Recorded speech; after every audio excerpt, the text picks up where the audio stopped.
오늘 우리에게 주신 하나님 말씀은 마태복음 5장 13절에서 16절까지 말씀입니다. 마태복음 5장 13절에서 16절까지 말씀, 몇 절 안 되니까 저와 여러분이 같이 함께 봉독하겠습니다. 한 목소리로 시작. 너희는 세상의 소금이니 소금이 만일 그 맛을 잃으면 무엇으로 짜게 하리요?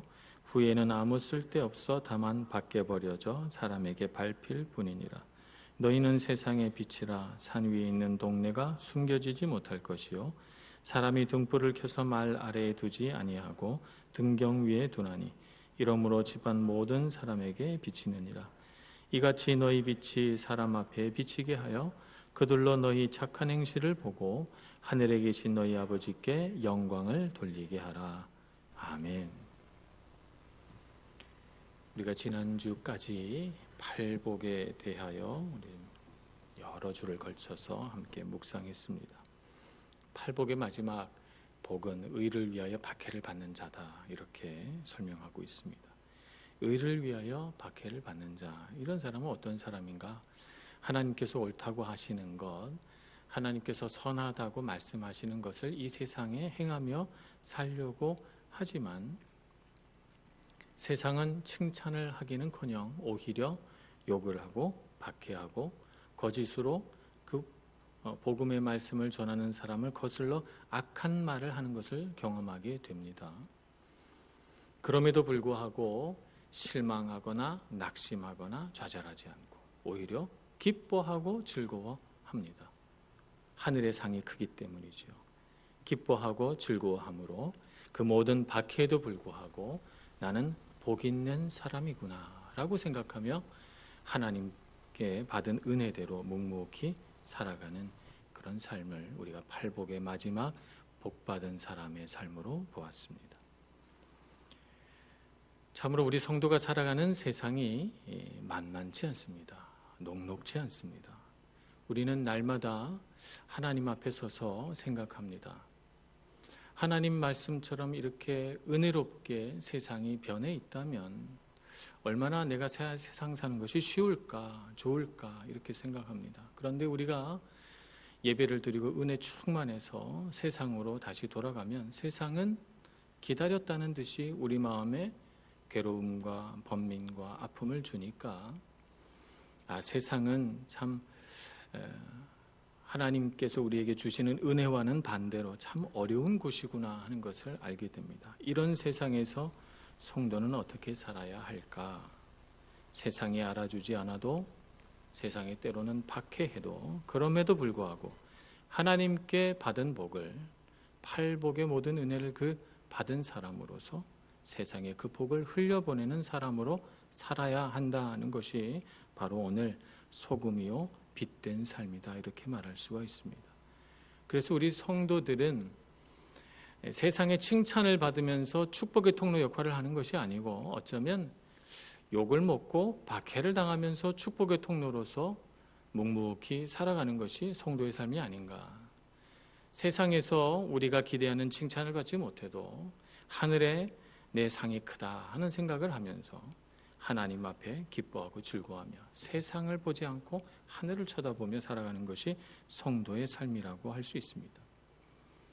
이런 성도의 삶을 살아가려면 우리 성도에게 있어서 정말 중요한 것이 뭐냐면 내가 누구인가라고 하는 나에 대한 정체성이 분명하게 서 있지 않으면 우리는 세상에서 우리 자아가, 우리 중심이 자꾸 흔들리게 됩니다.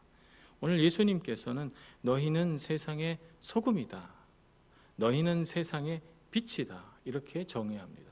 성도에 대한 정의이죠. 성도에 대한 정의인데 이 예수님이 하신 말씀을 5장 1절에 보면 무리를 보시고 산에 올라가 앉으시니 제자들이 나아온지라 했으니까 제자들을 향한 말씀이세요. 그러니까 제자들이 가져야 할 정체성이 뭐냐 하면 세상의 소금이고 빛이다라고 하는 정체성을 가져야 된다는 것입니다. 제자들에게 그냥 너희는 소금이다, 너희는 빛이다 라고 했으면 조금 더 명확하겠는데 예수님께서는 그 앞에 세상의라고 하는 말을 붙이셨어요. 그러니까 이 말씀은 세상과의 관계 속에서 소금이다라는 뜻이고 세상과의 관계 속에서 빛이다라고 하는 뜻입니다. 정체성이라고 하는 것은 보통 관계 안에서 정의됩니다. 어린 왕자라고 하는 생텍쥐베리의 그 유명한 소설에 보면 어린 왕자가 지구에 도착해서 가장 슬퍼하는 게 뭐냐 하면 자기 별에는 장미가 한 송이밖에 없는데 그래서 이 세상에는 그 장미 한 송이밖에 없는 줄 알았어요. 그런데 지구에 왔더니 장미가 너무 많은 거예요. 장미밭에 가서 내가 이렇게 장미가 많은 줄 몰랐다고. 그러면 내가 알고 있는 그 장미는 이렇게 흔하디 흔한 장미 중에 하나였다는 말인가 이렇게 슬퍼합니다. 그랬더니 장미가 그렇게 슬퍼하는 어린 왕자를 위로하면서 말하죠. 이 세상에 당신과 관계를 맺은 장미는 당신 별에 있는 그 장미 하나밖에 없다고 그렇게 말하죠. 관계 안에서 정의되는 것입니다. 관계 안에서 그 어린 왕자의 별에 있는 장미는 세상의 유일한 장미고 정말 어린 왕자에게 사랑받을 수밖에 없는 그 장미이죠. 그런 의미에서 어린 왕자의 봄 여우가 다가와서 서로 친구가 되어가는 과정을 통해서 우리가 어떻게 관계 안에서 독특하고 유일한 존재가 되어가는가 하는 것을 우리에게 보여줍니다. 정체성이란 관계 안에서 정의됩니다. 예수님의 정체성은 무엇입니까? 예수님은 제자들에게 물어보셨습니다. 세상에 나를 누구라 하느냐? 제자들이 물어보죠. 제자들이 대답하죠.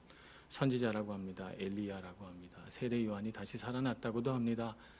그러면 너희들은 나를 누구라 하느냐? 예수님께서 어떤 분이신가? 제자들은 예수님의 정체성에 대해서 어떻게 알고 있느냐 궁금해하십니다. 그 순간 베드로가 나와 고백합니다. 주는 그리스도시요 살아계신 하나님의 아들이십니다. 이것이 예수님의 정체성이죠. 하나님의 아들이라고 하는 것은 아버지이신 하나님과 관계 안에서 아들이라는 뜻입니다. 그래서 아버지의 모든 뜻을 그대로 이어받아 이 땅에 아버지의 뜻을 펼쳐내는 사람이고 아버지에게서 상속받은 그 모든 하늘의 유업을 물려받아서 하나님의 나라를 이룰 사람이라고 하는 사실을 가르쳐줍니다. 그 정체성 안에서 말이죠. 그리스도라고 하는 것은 하나님께 기름 부음 받은 자라는 뜻입니다. 하나님께 기름 부음 받아서 이 세상의 구원자로 세워졌고 왕으로 오셨다는 뜻입니다. 이것은 하나님과의 관계 안에서뿐만 아니라 세상과의 관계 안에서 예수님이 어떤 분이신가 하는 것을 우리에게 가르쳐 줍니다. 너희는 세상의 소금과 빛이다라고 하는 이 말씀을 듣고 우리는 세상과 관계를 맺을 때 하나님께서 소금의 역할을 하라고 빛의 역할을 하라고 부르셨다는 것을 분명하게 알게 됩니다. 그러나 그 전에 먼저 하나님과의 관계 안에서 우리가 어떤 사람인가 하는 것을 알 때 소금이요 빛으로서의 역할을 잘 감당할 수 있게 되는 것입니다. 하나님과의 관계 안에서 우리는 어떤 사람입니까? 우리는 예수님의 피값으로 구원받은 사람이기 때문에 우리는 예수님과 동등하게 하나님의 자녀입니다. 하나님의 자녀로서의 정체성을 가지고 이 세상을 살아가야 합니다. 하나님께 사랑받는 사람, 하나님께 부르심 받은 사람으로서의 분명한 정체성을 바탕으로 해서 세상의 소금이고 빛으로서 살아가는 것이지 하나님과의 관계를 잃어버린 채 세상의 소금과 빛으로 살아가려고 한다는 것은 어림없는 일입니다. 그것은 오히려 자기 힘으로 소금이 되려고 하고 빛이 되려고 하는 것과 같이 어리석은 일인 것입니다. 그래서 우리 예수님께서 말씀하신 세상의 소금과 빛이라고 하는 것은 하나님과의 관계 안에서 우리가 누구인가라고 하는 사실을 우리에게 잘 가르쳐 줍니다. 소금이란 무엇일까요? 오늘 예수님은 소금의 본질은 짠맛이라고 말씀하고 있습니다. 소금은 짠맛이에요. 그런데 너무 짜서 먹을 수 없는 그런 짠맛이 아니고 맛없는 싱거운 음식을 알맞게 맛있게 해주는 그런 소금이죠. 소금이 들어가야 우리가 빵도 먹을 수 있고 스파게티도 먹을 수 있고 소금이 들어가야 우리가 반찬을 먹는 맛이 납니다. 음식을 맛있게 하죠.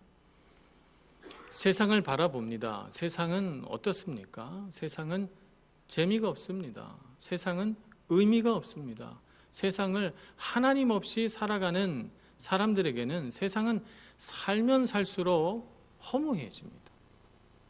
물론 젊었을 때는 세상에 새로운 것도 많고 즐거운 것도 많고 경험해 볼 것도 많아서 세상이 얼마나 재미없고 허무한 세상인지 잘 모릅니다. 그러나 세상을 어느 정도 살다 보면 이렇게 해서 내 인생이 계속 가겠구나 하는 것을 느끼게 되는 순간 이야, 내 인생이 참 허무하네. 참 인생이라고 하는 것이 재미없구나 하는 사실을 깨닫게 됩니다. 재미없는 세상, 의미를 잃어버린 세상, 어디서 와서 어디로 가는지 알지 못하는 허무한 인생에게 왜 사는지를 가르쳐 주는 것이 소금의 역할입니다. 우리가 왜 사는가? 우리는 어떤 목적으로 이 땅에 태어났는가? 우리가 이 세상을 사는 의미는 무엇인가? 인생을 참으로 행복하고 즐겁게 살아갈 수 있는 비결, 세상을 재미나게 만나게 살아가는 그 역할을 하는 것이 바로 우리 그리스도인이죠. 그것을 가르쳐 주는 것이 우리의 사명입니다. 빛이다라고 하는 것은 무엇입니까? 빛이 비치게 되면 반드시 빛은 높은 곳에 달게 됩니다. 우리 교회도 천장에다가 이렇게 전등을 달지 조명을 이렇게 바닥에다 깔지 않습니다. 빛을 대하는 일반적인 사람들의 태도이죠. 빛은 반드시 높은 곳에 답니다. 그것은 빛이 두루두루 퍼져서 모든 것이 다 환하게 되게 하려는 사람들이 갖고 있는 일반적인 태도, 본능적인 자세라고 말할 수 있습니다. 그러니까 너희는 세상의 빛이다라고 하는 말은 너희는 빛을 발하라라고 하는 말입니다. 빛을 발하라. 그러면 사람들이 빛인 줄 알게 되면 높은 곳에 두리라 라고 하는 말씀입니다. 그래서 높은 곳에 가서도 여전히 빛을 발하여라. 그래서 세상에 두루두루 하나님의 빛을 비추게 하라는 것입니다. 선한 영향력을 가지라는 것이죠. 어디서든지 나의 위치가 어디에 있든지 낮은 곳에 있든지 어두운 곳에 있든지 우리는 세상의 빛이라고 하는 사실을 잘 알아서 어느 곳에서든지 우리가 빛을 발하면 세상 사람들이 다 어둠 속에 있기 때문에 우리가 빛이라는 사실을 알게 되면 자꾸 높은 곳에 두려고 합니다. 근데 우리가 지금까지 잘못된 생각을 하며 살아왔습니다. 이른바 고지주의라고 불리는 고지를 점령하라. 청년들이여 고지를 점령하라. 높은 곳에 가서 빛을 발하라 라고 해서 1990년대 이후로 이른바 성공주의 신학으로 우리나라 많은 그리스도인들에게 영향력을 끼쳤습니다만 잘못된 순서이죠. 높은 곳에 먼저 간 다음에 빛을 비추는 것이 아니고 빛을 비추면 높은 곳에 가게 된다는 것입니다. 예수님 말씀은 성경을 아무리 먼저 성경을 읽어봐도 높은 곳에 먼저 가서 그리고 빛을 비추라고 말씀하지 않았습니다. 빛을 발하면 높은 곳에 둘 것입니다. 그러므로 우리는 높은 곳을 지향하는 것이 먼저가 아니고 빛을 발하는 것이 먼저 순서인 것을 알아야 되겠습니다. 세상에 동화되어서는 안 됩니다. 세상과 같이 가서는 안 됩니다. 세상과 달라야 합니다. 세상과 구별되어야 합니다. 구별된 삶을 살아가려면 하나님과 동행하지 않으면 하나님과 친밀한 교제 가운데 있지 않으면 우리는 쉽게 세상에 동화됩니다. 하나님 앞에 바로 서서 주님과 교제하고 주님께 예배하고 주님의 말씀으로 우리 마음을 채우지 않으면 금세 세상의 생각들과 세상의 습관들이 우리 안에 들어와서 세상과 내가 무엇이 다른지 알 수 없게 되는 것이죠. 우리는 하나님과 친밀한 교제 안에서 빛이신 하나님을 나의 삶 가운데 받아들여야 되겠습니다. 이것이 우리가 세상에서 가지는 선한 영향력인 것이죠. 선한 영향력을 우리의 삶 가운데 발휘하면 세상은 우리가 빛인 줄 알고 높은 곳에 우리를 둘 것입니다. 반드시 그렇게 쓰임 받으시는 여러분들 되시기를 축복합니다. 두 번째는 이 모든 것이 착한 행실이라고 예수님은 요약합니다. 오늘 16절 말씀에 보면 이같이 너희 빛이 사람 앞에 비치게 하여 그들로 너희 착한 행실을 보고라고 말씀하십니다. 빛과 소금의 역할이라고 하는 것은 예수님의 요약에 따르면 착한 행실이라고 말할 수 있습니다. 하나님의 선하심을 나의 삶 속에서 경험해서 그 하나님의 선, 나에게 경험된 선을 세상에 흘려보내는 것이 바로 착한 행실입니다. 내가 생각하는 착한 행동을 하는 것이 아니고 내가 내 삶 가운데 하나님이 나의 삶에 이런 선하신 일을 하셨구나 라고 느낀 그것을 세상에 흘려보내라고 하는 것이죠. 그래서 우리가 세상에서 빛과 소금의 역할을 하며 착한 행실을 하며 살아가려면 가장 먼저 나에게 경험된 하나님의 선하심은 무엇인가라고 하는 것을 생각해 보아야 합니다. 나에게 경험된 하나님의 은혜는 무엇인가? 나에게 경험된 그 은혜가 바로 내가 세상에 흘려보내야 할 하나님의 선인 것이죠. 하나님께서 나에게 위로하며 다가오셨습니까? 그러면 우리는 위로가 필요한 사람을 보아야 합니다. 하나님께서 나의 깊은 숨겨진 상처를 치유하셨습니까? 그러면 상처 입은 사람들에게로 가야 합니다. 그들 위로할 책임이 우리에게 있습니다. 삶의 목적을 잃어버리고 방황하는 사람으로 살다가 주님 앞에 돌아왔습니까? 그래서 이렇게 살아야 하는구나 하는 것을 깨달았습니까? 그것이 나의 은혜입니까? 세상에 나가 그런 사람을 보거든 나에게 주어진 은혜를 그에게 베풀어 주어야 합니다. 억지로 하라는 것이 아닙니다. 기쁨으로 하라는 것입니다. 나에게 하나님께서 이런 일을 하셨구나 하는 것을 알고 그 기쁜 마음으로 세상에 나아가서 나에게 경험된 것들을 나누어주고 흘려보내서 나에게 주신 하나님의 은혜가 더 커지는 것을 경험하라고 말씀하고 있는 것입니다. 그래서 우리는 이 세상의 죄로 인한 피해자요, 상처 입은 자로 지금까지 살아왔으나 이제부터는 세상의 소금이요 빛이다라고 선언한 이 선언을 우리의 마음에 받아들인 그 순간부터는 오히려 상처 입은 치유자로서 세상에 나아가서 피해자가 아닌 치유자로 사는 것이 우리의 사명인 것입니다. 세상에 무너진 것을 다시 일으켜 세우고 세상에 상처 입은 것에 회복과 치유를 주는 사람.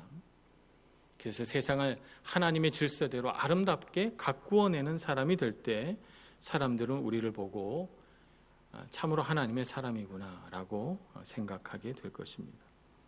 선함을 잃어버린 세상을 봅니다. 세상은 무질서를 좋아하고 무질서를 통해서 자기가 원하는 것을 얻어내고자 합니다. 죄는 그 무질서를 틈타고 들어와 우리의 가진 그 모든 자원들을 약탈하고 탈취해 갑니다. 세상은 선함을 잃어버려 고통당하고 있습니다. 정말 세상이 원하는 것이 무엇이냐? 세상이 원하는 것은 재물도 아니요 명예도 아니고 세상이 정말 원하는 사람은 하나님의 뜻대로 사는 사람입니다. 매우 희귀하기 때문에 그렇습니다. 그러니 우리가 세상의 소금과 빛으로 부름받아서 정말 이 세상이 원하는 그런 사람이 되어 주어야 할 것입니다. 착한 행실로 세상을 변화시키는 저와 여러분 될 수 있기를 소망합니다. 세 번째 우리가 생각할 것은 16절 마지막 말씀처럼 하늘에 계신 너희 아버지께 영광을 돌리게 하라 이렇게 말씀하십니다. 영광을 돌리게 하라. 종교개혁자들이 요약한 세 가지 강령 중에 가장 마지막이 솔리 데오 글로리아라고 하는 강령이죠. 오직 하나님께 영광이라는 뜻입니다. 세상 사람들에게 하나님을 보여주라는 것입니다. 세상 사람들이 하나님을 믿지 않는데 하나님을 어떻게 경험할 수 있겠습니까? 그들이 하나님을 경험할 수 있는 유일한 방법은 하나님 잘 믿는 사람들이 하나님을 보여주는 것밖에 없습니다. 우리를 통해서 하나님이 나타나야 합니다. 그것이 바로 하나님께 영광 되는 것입니다. 그래서 우리가 무엇을 잘해서 세상 사람들에게 찬사를 받거든 칭찬을 받거든 인정을 받거든 하나님께서 하셨습니다. 하나님의 은혜입니다. 라고 말할 수 있어야 되겠습니다. 입에 발린 그런 겸손의 모양으로서가 아니라 정말 내 마음 깊은 곳에서부터 정말 하나님이 하셨습니다. 하나님의 은혜입니다. 라고 말할 수 있는 우리가 되기를 소원하는 것입니다. 이런 고백 속에 하나님께서 영광 받으시고 하나님이 드러나게 되는 것입니다. 세상에 소금이 되라고 할 때 이 소금이 어떻게 됩니까? 소금이 짠맛을 내는 순간 소금은 녹아서 사라집니다. 등불이 켜져서 등경 위에 올라갔을 때 등불은 어떻게 됩니까? 시간이 경과함에 따라 등불은 타서 사라져 버립니다. 자신을 녹이고 태우는 것이 하나님께 영광 돌리는 것입니다. 예수님께서 어떻게 우리에게 자신을 내어주셨습니까? 죽기까지 자기 자신을 낮추시고 하나님 앞에 복종하셔서 자기의 모든 것, 자기의 삶과 생명을 다 주셨습니다. 소금이요 빛으로 우리에게 주셔서 아무것도 남기지 않고 이 세상에서 자신을 다 사용하셨죠. 그래서 우리가 주님의 은혜로 하나님의 사람 된 것입니다. 우리가 소금이요 빛으로 이 세상을 살아간다는 것은 우리를 녹이고 우리를 태우는 것을 말합니다. 우리를 내어주는 것을 말합니다. 하나님께 붙들려 세상에 우리 자신을 내어주는 것을 세상이 경험할 때 하나님은 살아계시다. 하나님 분명히 살아계시다 하는 것을 우리를 통해 알게 됩니다. 하나님께서 나의 삶의 주인이심을 기억해야 되겠습니다. 나의 모든 선함은 나에게서 나오는 것이 아니고 하나님께로부터 왔음을 증거할 수 있는 사람이 되어야 되겠습니다. 그래서 우리는 무슨 일을 할 때나 하나님께 영광이 되도록 해야 합니다. 세상은 하나님을 신뢰하지 않습니다. 그래서 우리는 세상에 나아가서 신뢰받는 사람이 되어야 합니다. 하나님은 신뢰할 수 있는 분이라는 것을 증거하기 위해서 말입니다. 세상 사람들에게 빚진 마음을 주어서는 안 됩니다. 우리는 착한 행실로 도와주기도 하고 선을 베풀기도 하지만 절대 세상 사람들에게 빚진 마음을 주어서는 안 됩니다. 왜냐하면 세상에서는 자꾸 빚진 마음을 주고 죄책감을 줘서 우리를 조종하고 우리를 힘들게 합니다. 그러나 우리는 다 빚진 사람이었기 때문에, 나는 1만 달란트 탕감받은 사람이기 때문에 하나님께서 나에게 거저 주셨으니 나도 거저 준다는 마음으로 우리 자신을 내어주는 것입니다. 예수님처럼 기쁜 마음으로, 감사한 마음으로 세상에 빚진 마음 주지 않고 내어줄 때 세상 사람들은 기뻐하게 됩니다. 하나님을 보게 되는 것입니다.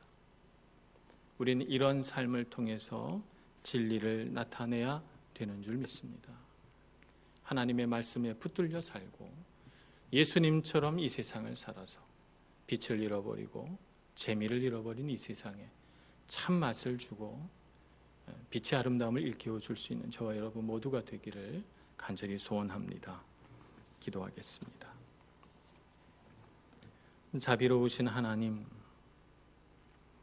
어리석은 우리를 하나님의 손으로 붙드시고 주님의 은혜가 얼마나 큰지 깨닫게 해주시며 하나님 안에서 참 자유하게 하시고 주님 안에서 소금과 빛으로 살 수 있는 능력을 얻게 해주시니 감사합니다.